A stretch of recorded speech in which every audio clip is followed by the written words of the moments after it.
Halo lagi Assalamualaikum ya. warahmatullahi wabarakatuh. Waalaikumsalam warahmatullahi wabarakatuh. Alhamdulillahirabbil alamin. Shalatu wassalamu ala Rasulillahi nabiyil mursalin sayyidina wa maulana Muhammadin wa ala alihi wa sahbihi ajma'in. Amma ba'du. Jumpa lagi di pojok dosen atau Dosen dosen corner. corner ya. Masya Oke, Allah. suara saya mungkin jelas ya. Alhamdulillah, Oke, semoga kita jelas nih lihat. ya. Alhamdulillah. Teman-teman semua dirahmati Allah Subhanahu wa taala yang ada di channel kami ya. Alhamdulillah.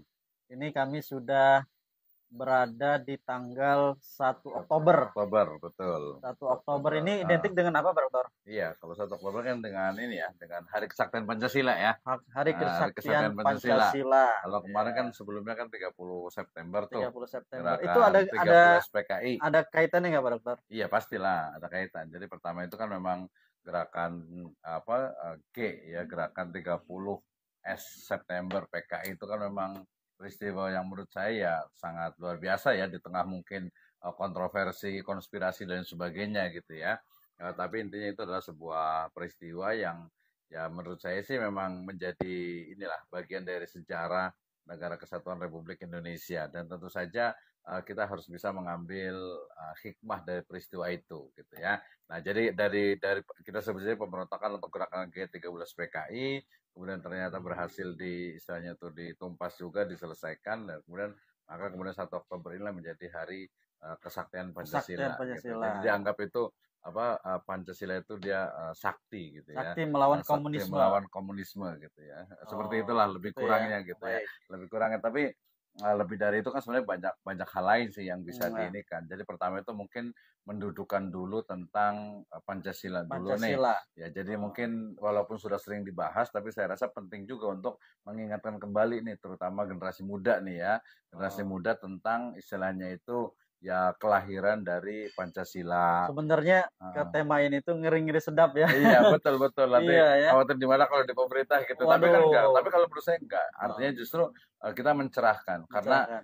karena prinsip dari awal perlu dicatat gitu ya. Prinsip dari awal bahwa tadi makanya kita harus jelaskan Ya. prinsip awalnya bahwa mestinya antara Pancasila dengan Islam gitu mestinya tidak perlu dipertentangkan, tidak perlu dipertentangkan dan memang tidak bertentangan ya pada beberapa bagian. Mungkin kalau ada bagian-bagian lainnya agak sedikit interpretasinya berbeda ya mungkin itu mungkin interpretasi saja gitu. Itu mungkin pendapat gitu ya. Nah, gitu. Makanya ya menurut saya sih nggak apa-apa juga karena memang di tengah yang sekarang itu mungkin nasionalisme, kemudian juga mungkin ya termasuk Islamisme. Islamisme, termasuk tadi kita sebenarnya ingin ingin membantah orang yang membantah Islamofobia, kemudian yang kedua juga ya mengantisipasi adanya deislamisasi. Betul. Nah, Penghilangan gitu. Islam. Iya, Melenyapkan kalau Islam. deislamisasi itu ya melenyapkan atau menghancurkan atau menggerogoti gitu lah. Ya. Terus kalau Islamofobia kan memang dari awal tuh udah nggak suka dengan Islam gitu. Artinya seolah-olah nih kalau orang-orang Islamofobia itu yang nggak suka dengan Islam selalu dia itu akan membenturkan antara ya Pancasila dengan Islam. Ya. Seperti itu sebenarnya yang sebenarnya kita ingin juga sampaikan juga. Makanya tadi saya bilang itu pertama itu bicara dulu tentang sejarahnya. Sejarah. Jadi kenapa muncul istilah Pancasila? Ya. Gitu kan ya istilah Pancasila. Nah, mungkin ya kalau kita gali lebih jauh lagi mungkin tentang bagaimana mungkin Pancasila dengan lambang Garudanya, kemudian sila-sila yang ada di Pancasila itu yang 5 sila itu. Itu kan panjang ya. Yang menurut saya sih ya perlulah didiskusikan ya. Kalau bilang ngeri-ngeri sedap ya iya mungkin kalau orang lihatnya itu sekilasnya gitu. Tapi ini perlu disampaikan, perlu disampaikan. Baik, kita akan coba nih. Kita sambil ngopi kan ya, kan dosen corner. Kita ngopi pagi-pagi ya. Tapi bedanya antum coklat nih, Tad. Saya hitam, Tad. Nah, itulah Bhinneka Tunggal Ika. Berbeda-beda tapi tetap satu. Gak mau disatuin, Tad. Bukan satu. Artinya itu satu orang itu mungkin hitam, satu itu putih gitu kan ya. Iya. Tapi kan tetap ada itu yang bikin berwarna hidup itu. Aduh, gitu. Masya Allah. Antum pakai gula nggak, Tad? Pakailah. Oh, kalau saya gulanya nggak diaduk nih, Tad. Iya, Mas. Baik, teman-teman semua dirahmati Allah Subhanahu wa taala. Sebenarnya Pancasila ini susunannya itu memang dari awal seperti itu ya, Tad? Iya, walaupun nanti ya kalau yang sudah resmi seperti itu, ketuhanan yang Maha Esa, keadilan sosial kemanusiaan yang adil dan beradab, persatuan Indonesia. dan seterusnya itu ya.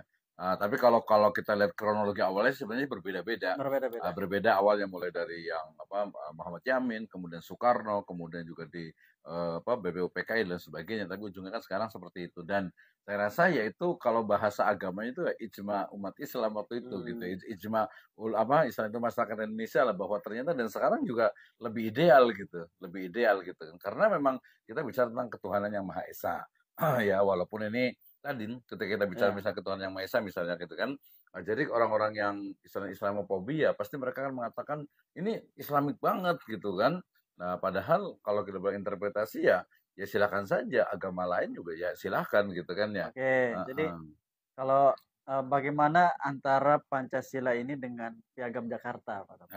Iya menarik Nah, gitu, gimana, Pak menarik. Dokter? Menarik sebenarnya. Ya memang sebenarnya kan di Piagam Jakarta itu kan memang kaitannya erat sekali dengan Pancasila itu. Dan kemudian awalnya kan memang yang sila pertama itu kan, ketuhanan yang Maha Esa dengan kewajiban menjalankan syariat Islam bagi para pemeluknya. Kan ada Nah, 7 kata tuh. 7 Ya, gitu, kata. 7 kata itu. Oke. Nah, ya mungkin kan kalau peristiwanya itu kan kalau yang saya baca dari beberapa literatur itu memang karena ada perwakilan dari wilayah Indonesia Timur yang merasa keberatan karena seolah-olah itu memang ya kelihatan Islamik banget gitu kan ya. Ya padahal sih sebenarnya mestinya tidak gitu. Walaupun ini juga sempat ada ini juga ada kontroversi juga apakah betul memang perwakilan dari Indonesia Timur atau tadi yang memang mungkin tidak suka dengan Islam.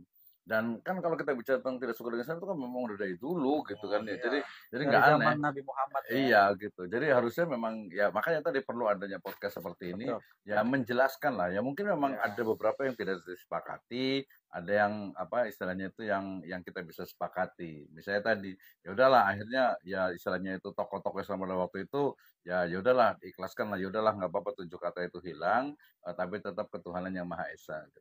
Baik, ini menarik sekali Pak Dokter. Jadi kalau kita berbicara tentang apa namanya, sayang banget ya harusnya di ini kan ya. Kelima sila ini, ya kan memang di awal itu yang menggagas itu memang adalah Soekarno.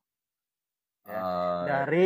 Dari sebelum adanya kemerdekaan dulu namanya itu Peri Ketuhanan, peri kemanusiaan, dan lain peri-perinya semua gitu kan. Nah, kemudian diubah dan lain sebagainya. Tadinya ketuhanan ada di nomor 5, kemudian di atas dan sebagainya. Yang menarik mungkin kalau bisa kami sampaikan tentang Soekarno ini Pak Dokter. Kalau kita sebelum ke Pancasilanya, tokoh ini luar biasa sebenarnya. Iya sebenarnya sih. Nah itu yang kalau tokoh itu yang agak-agak justru malah ngeri-ngeri sedap gitu. Nah, nggak apa-apa. Sebenarnya dari Soekarno ini ya, kita banyak pelajaran. Iya betul. Dan menariknya adalah Soekarno ini memang dulu pesantrennya di pesantrennya bersama dengan Kartosuwiryo di Surabaya, Pak Dokter. Di Surabaya. Di Surabaya di rumahnya Haji Umar Said Sokraminoto. Tapi itu kan memang ini mertuanya. Kemudian ketika dia santren menikah dengan anaknya gitu. Ya kan? Betul. Saya pernah ke rumahnya Pak Dokter. Di Surabaya. Di Surabaya itu dan memang di lantai 2-nya itu ya itu ada tertulis itu tempat mereka itu berorasi. Latihan melakukan dan ini memang soft skill-nya Soekarno ketika bisa menggerakkan Romusa, menggerakkan segala macam pada masa penjajahan Jepang. Yang tadinya nggak mau nih Romusa itu bergerak, jadi mau. Dan ini didokumentasikan. Walaupun sebenarnya kita juga kalau saya sempat ngomong ya memang momennya waktu itu seperti itu, kemudian juga ya memang tokohnya juga luar biasa, tapi juga memang masyarakatnya itu terus juga orang-orang di sekitarnya juga. Betul. Gitu. Nah ini menariknya bagaimana skill dari public speaking-nya. Dan juga memang sekitarnya Soekarno itu adalah Islamisasi Islam. Iya betul. Seorang yang ulama Sokro Aminoto pada waktu itu. Betul. Itu luar biasa. Pejuang Islam luar biasa. Ya, betul. Utusan dari Indonesia Tanah Jawi untuk menghadiri Kongres Khilafah di Mesir dan juga di itu pada waktu itu ya. Jadi bahasa kan banyak pintar bahasa. Bahasanya itu gurunya luar biasa. Nah, Soekarno ini kemudian mendapatkan beasiswa, Pak. Beasiswa karena ada politik balas budi itu ya. Oh iya, Nah, benar-benar. kemudian ke Belanda. Ke Belanda, bentar. Ke Belanda tuh Iya, kan bukannya di ke TB? Belanda. Di Belanda. Ke Belanda Aha. juga sana ada Hmm. mendirikan sebuah partai namanya Indische Party. Illicit Parties itu. Sama Bersama Hatta berarti ya? Hatta, Sultan Syahrir dan Mhm, sebagainya. betul, betul. Dan mengidolakan yang namanya Siapa? Ayo, Abdul Hamid. bukan. Siapa? Mengidolakan yang namanya Siapa tuh? Kemal Atatürk. Oh iya, betul, betul. Karena memang waktu itu kan memang ya suasananya lah Kemal Atatürk, Ya. kemudian nanti ada juga Hitler, kemudian juga mungkin ada yang dari siapa? Mungkin Nah, juga mungkin Rusia. idolanya ini beliau ambil dari segi politiknya ya. Iya, Dan betul. ini memang betul terlihat ketika Soekarno itu bisa ketika Belanda menduduki Jakarta, Batavia, kemudian memindahkan ibu kota itu di Jogja, Yogyakarta. iya. Begitu pula seperti Kemal Atatürk sebenarnya. Ketika Istanbul itu punya Khilafah Turki Utsmani, dipindahkan ke Ankara. Pindahan, ya. Nah, dan ini tapi itu kan sebuah Beda ya. strategi, ada konsepnya beda Beda sebenarnya. ya. Nah, ya sama juga sih. Tadi kalau ngomongin tentang pindah juga kan ketika sekarang IKN. ya. Baik. Enggak, bukan. Jadi ketika gini itu kalau peristiwa waktu itu kan, jadi kalau saya ingat nih, jadi ketika Soekarno itu memindahkan ibu kotanya ke Jogja, kan sebenarnya Jakarta, Jawa Barat itu kan dia nggak berpenghuni. Bukan nggak berpenghuni, artinya tidak memiliki pemerintah kecuali Belanda. Sementara Belanda itu kan dianggap oleh pribumi itu nggak sah. Penjajah. Nah, sehingga kemudian apa? Kan ingat itu berarti nyambung dengan Kartosuwiro yang mendirikan negara Islam Indonesia. Negara Islam. Nah, di situ sebenarnya juga harus diluruskan juga sejarahnya, harus adil lah gitu ya, bahwa ini bukan sebenarnya awalnya dia bukan pemberontak gitu. Tapi Kenapa? memang ada, karena memang waktu itu kosong pemerintahannya. Iya, dan dia menguasai gitu. dengan dan menguasai wilayah Priangan kan, Jawa Barat terutama. Gitu. Nah, kita kembali ke Pancasila. Tapi tadi kembali ke ini, saya ingin sampaikan tentang Soekarno, ini pendapat saya ya. Jadi kalau Soekarno mungkin nanti sama dengan Raden Ajeng Kartini sebenarnya itu. Dan mungkin sama juga dengan kita. Artinya kita itu hidup di tengah berbagai ideologi. Berbagai ideologi ya kita sebut saja, mulai dari Islam, kemudian komunis, muncul nanti nasionalisme, ya sekulerisme juga luar biasa, kemudian juga Zending jangan lupa, kemudian juga westernisasi. Nah, dari situlah kemudian akhirnya seseorang itu memiliki pemikiran dan kadang ya memang kadang ke kiri, kadang ke kanan. Nah, seperti itu. Jadi kalau saya pandang Soekarno seperti itu di tengah tadi istilahnya itu dari pengaruh Islam ada pasti jelas gitu kan ya. Kemudian juga pengaruh dari ibunya, orang tuanya yang Bali juga kelihatan. Kemudian juga sebagai orang Jawa yang pada waktu itu masih cukup kental juga, akhirnya juga ke Jawanya itu ke bawah juga. Tapi itu juga memang jadi istilahnya itu alat senjata untuk mendekati berbagai suku yang ada di Indonesia. Ada mungkin kita sebenarnya spiritualitas akan banyak perspektif. Mungkin kalau ada orang mau nulis tentang Islam dengan Soekarno, kalau nggak salah sempat ada itu. Jadi Soekarno dengan Islam gitu ya. Ya dari satu sisi mungkin cara tadi tentang akhirnya nanti Nasakom itu menjadi sebuah alat.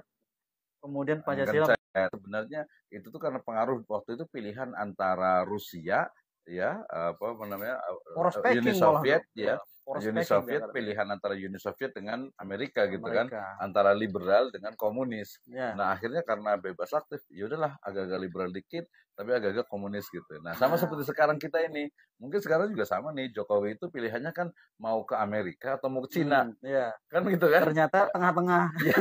ya mungkin antara mau ke Amerika atau ke Cina ya mungkin ya pilihannya ya udahlah kita tengah-tengah aja lah gitu. Jadi tidak jelas nih. Kan?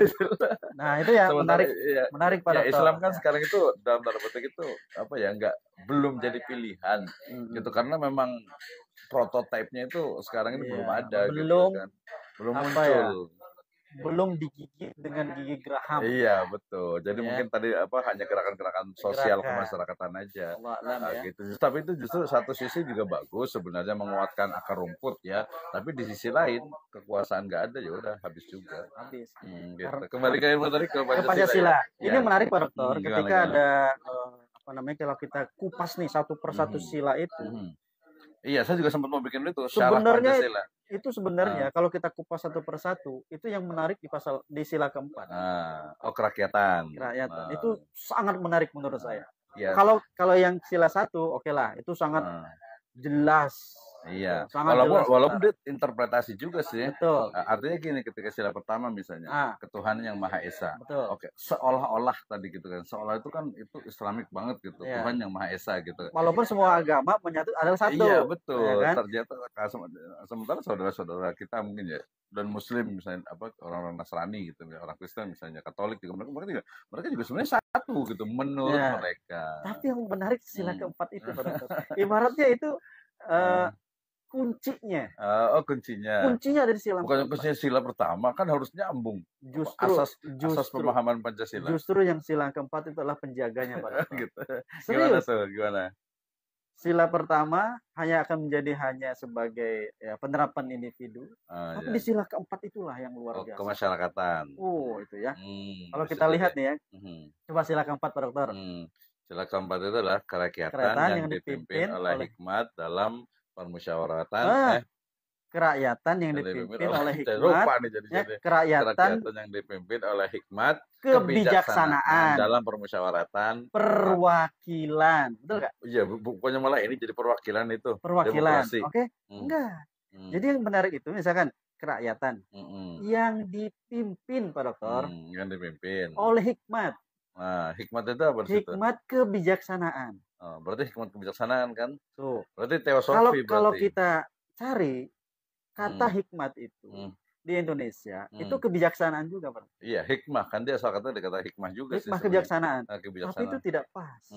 Harusnya ya, kalau hikmah kebijaksanaan apa berarti ya? Jadi masakan kerakyatan dipimpin oleh kebijaksanaan kan nggak mungkin. Bukan, hikmah kebijaksanaan. Hikmah kebijaksanaan. Jadi ternyata Pak Dokter, kalau kita lihat di seluruh kata, seluruh dunia ini, kata hikmat itu hanya di dalam Al-Quran. Iya, karena memang dari bahasa Arab kan, hikmat itu kan. Tapi dalam bahasa Arab berbeda. Ini di dalam Al-Quran. Oh, hikmat. Hikmah itu. Oh, hikmah, iya. Ya, itu kalau kita lihat bahwa tentang hikmah ini, ya ternyata hikmah ini adalah sesuatu yang kemudian didapatkan, ya, itu ketika seseorang itu mempunyai seorang pemimpin. Kita bagaimana yang disebut dengan Nabi Daud, ya, itu punya hikmah. Hikmah, betul. Nah, iya kan saya punya bukunya juga di rumah itu. Jadi buku kecil yang tentang disebut hikmah ini sebenarnya adalah seseorang yang mempunyai kebijaksanaan. Oh, bisa jadi sih itu, tapi itu interpretasi juga sih.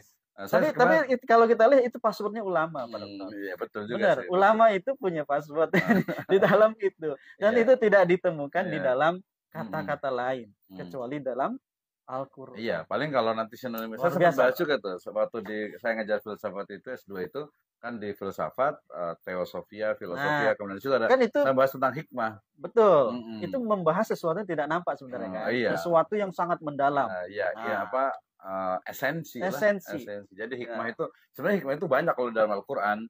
Hikmah itu wa yu'allimuhumul kitab wal hikmah. Hikmah di situ adalah sunnah.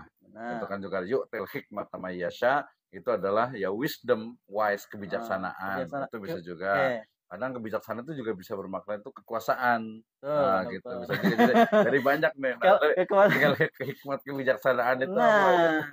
Cuma masalahnya adalah lanjutannya adalah permusyawaratan misalkan perwakilan. Luqmanul Hakim. Luqmanul Hakim itu dibukan oleh hikmah. Dari mana dia bisa mendapatkan hikmah? Pasti dari Allah. Dari wahyu. Kalau itu kan wahyu. Berarti wahyu itu Quran dan Sunnah. Iya, betul.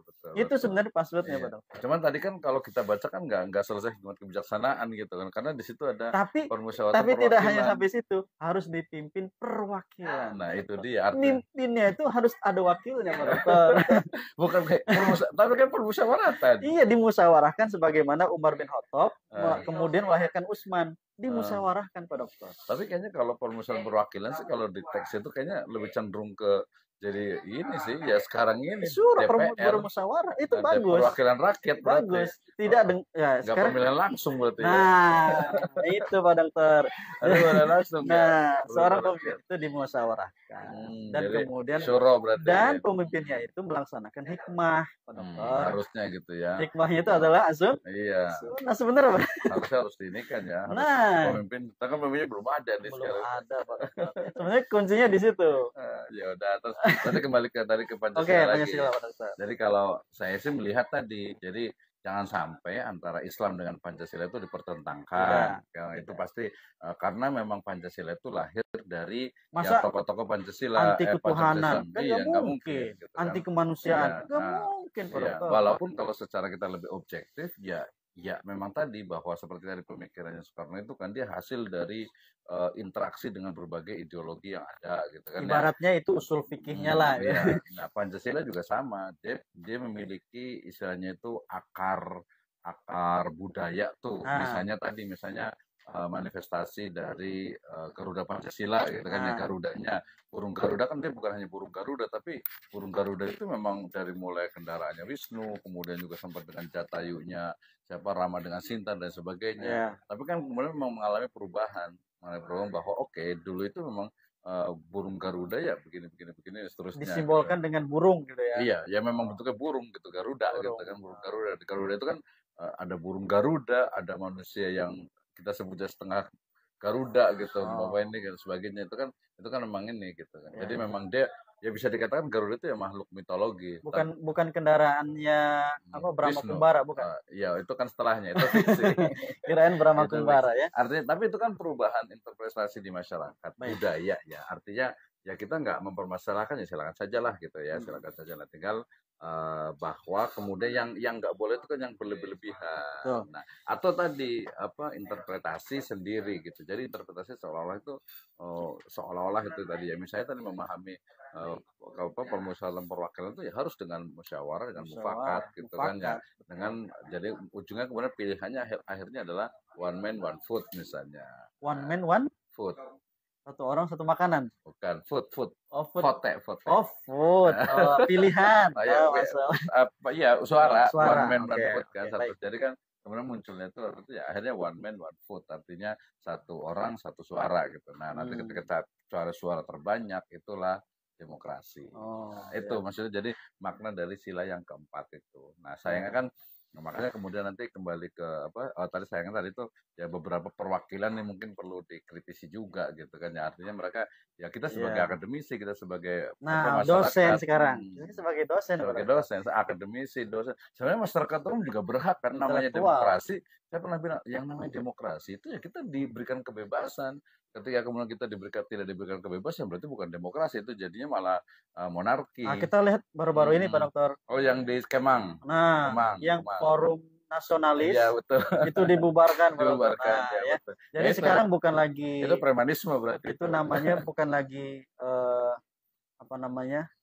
kekuatan logika.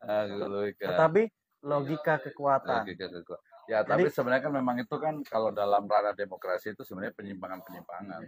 Penyimpangan artinya ada beberapa orang atau ada mungkin ada satu tokoh atau mungkin ada orang-orang yang di bawahnya, ada inisiatif atau mungkin juga pengikutnya. Jadi analisisnya itu banyak ya.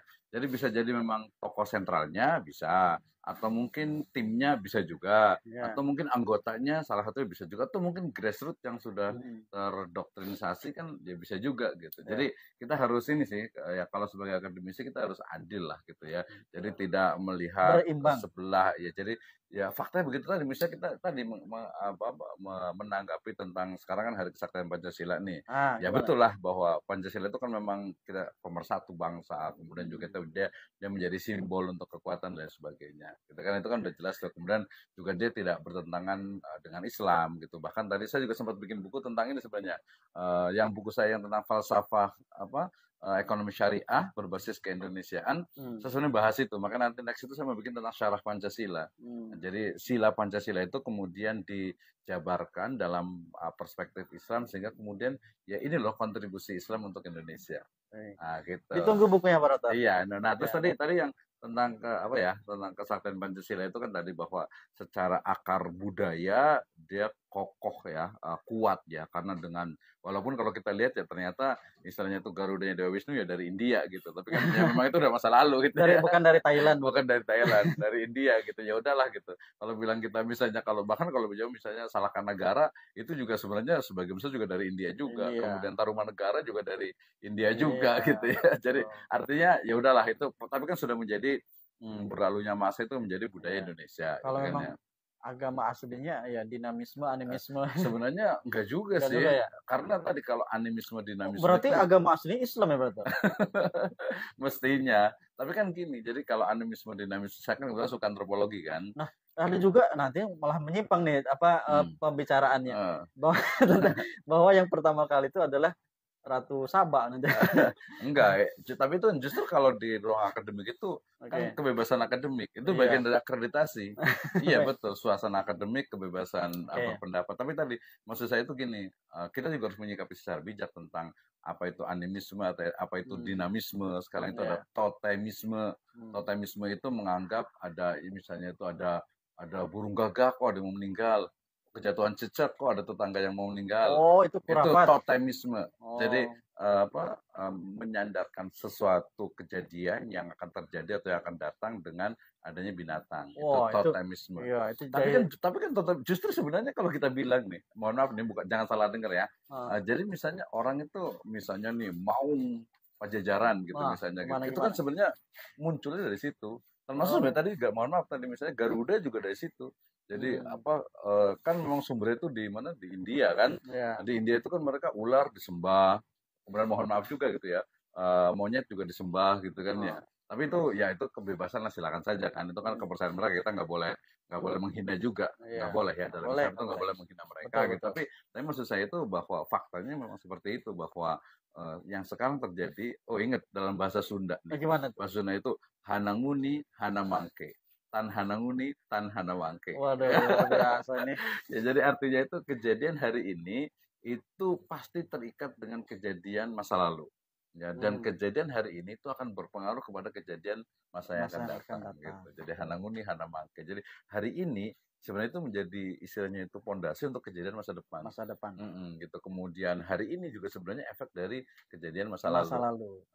Gitu. Makanya kalau itu di Nukiwari ngancik kabihari. Itu tulisan yang itu itu ya. di Bogor. Yang di apa? Yang warna putih Bogor iya, itu di Bogor ya. itu di Lawang Salapan gitu. Enggak, artinya gini. Jadi makanya kita harus bijak gitu. Terus juga jangan orang lah apa istilah kadang tuh sempat langsung kadang nyari-nyari kesalahan orang gitu kan. Enggak boleh seperti itu. Artinya ya harus auditor. Betul. Editor itu kerjaannya, bukan auditor, editor. Editor ya. Ya, editor. Jadi gini soalnya tuh kita apa namanya?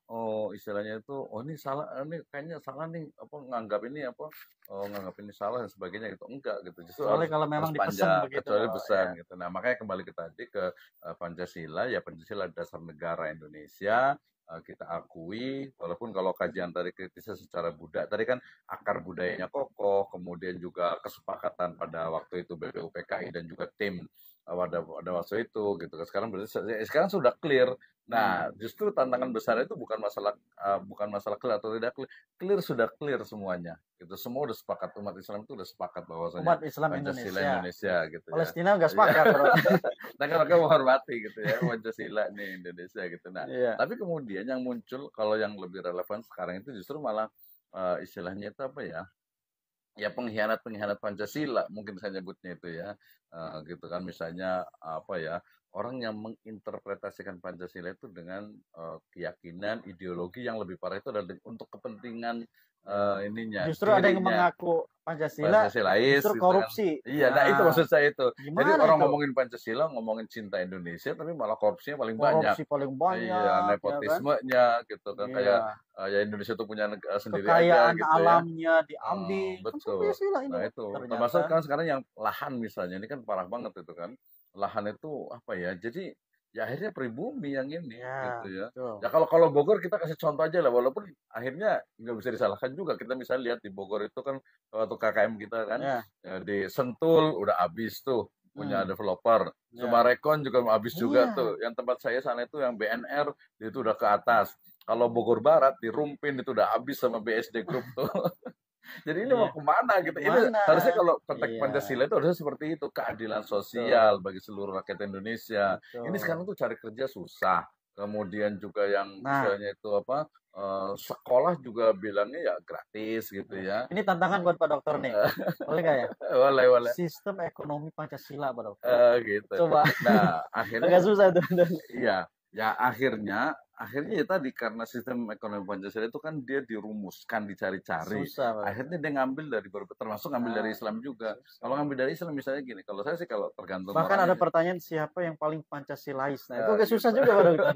Ya tadi interpretasi, Nah, iya, artinya makanya. penafsiran orang.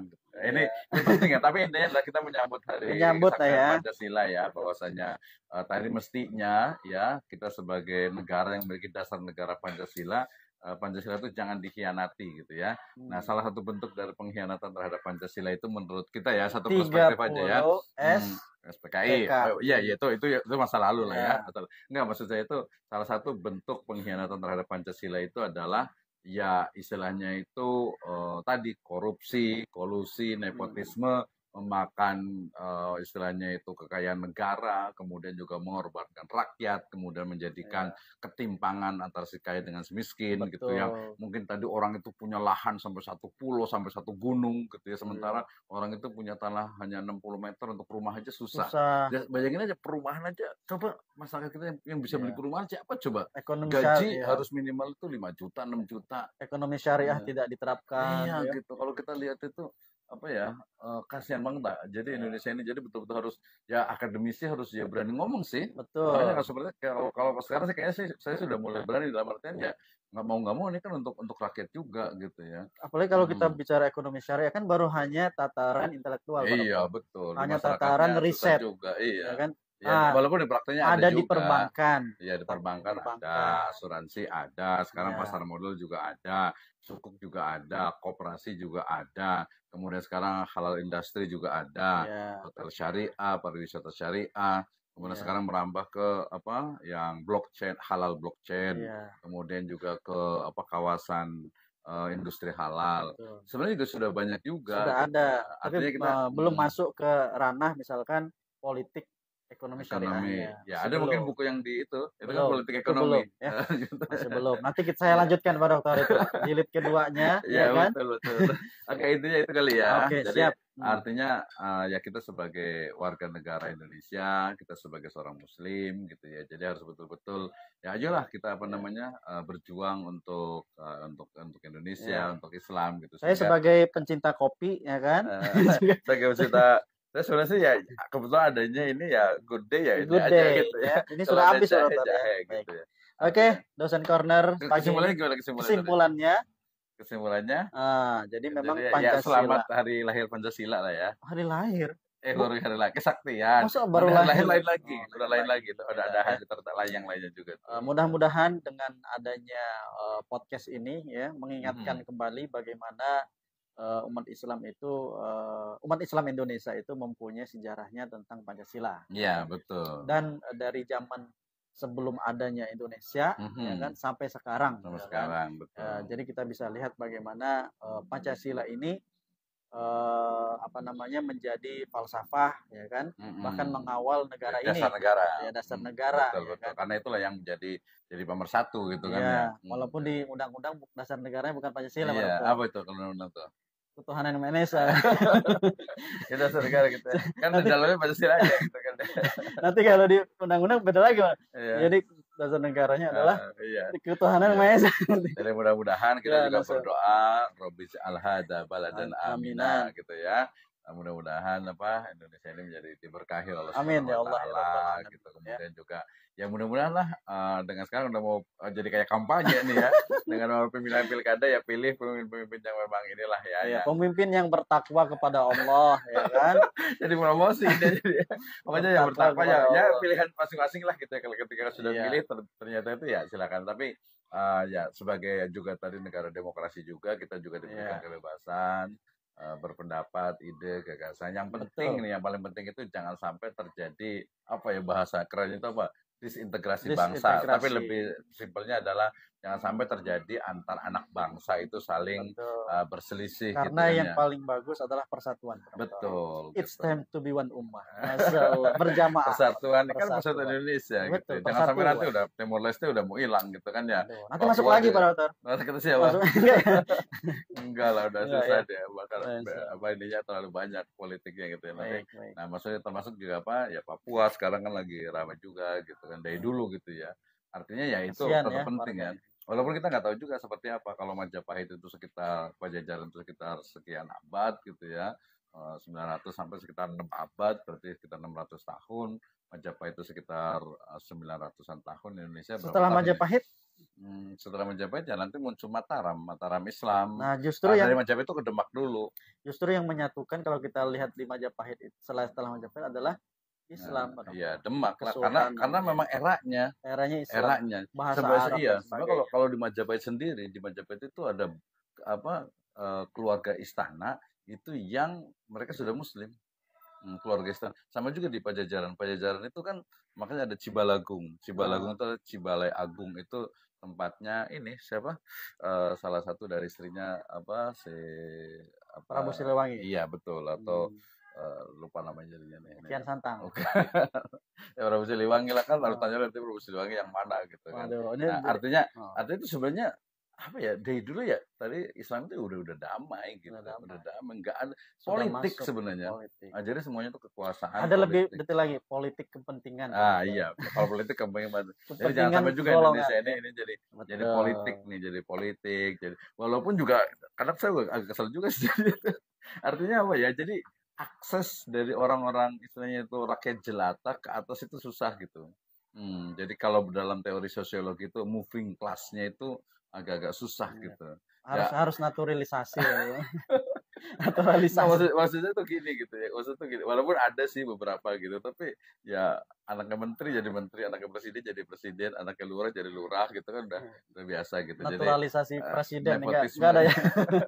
Kan timnas Indonesia. Iya gitu. Enggak ya. Ada yang dari Suriname berarti Suriname tuh suruh jadi naturalisasi.